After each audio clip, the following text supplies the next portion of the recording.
కూరలవ్వ అని ఒక ఆవిడ ఉండేది. ఆవిడ పాపం ఆకుకూరలు తెచ్చి ఉడికించి రమణ మహర్షికి పెడుతూ ఉండేది అరుణాచల పర్వతం మీద ఉన్నప్పుడు.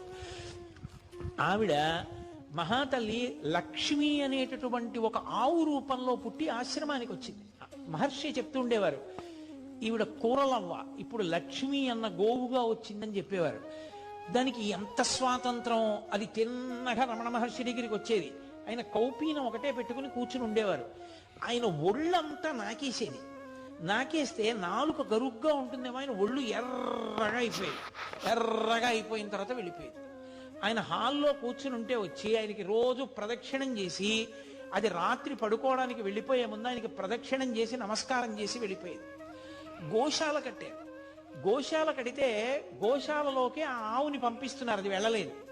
ఎంత తోసినా వెళ్ళలేదు. అది అందరినీ తప్పించుకుని పరిగెత్తుకుంటూ హాల్లోకి వచ్చి రమణ మహర్షి ముందు నించుంది.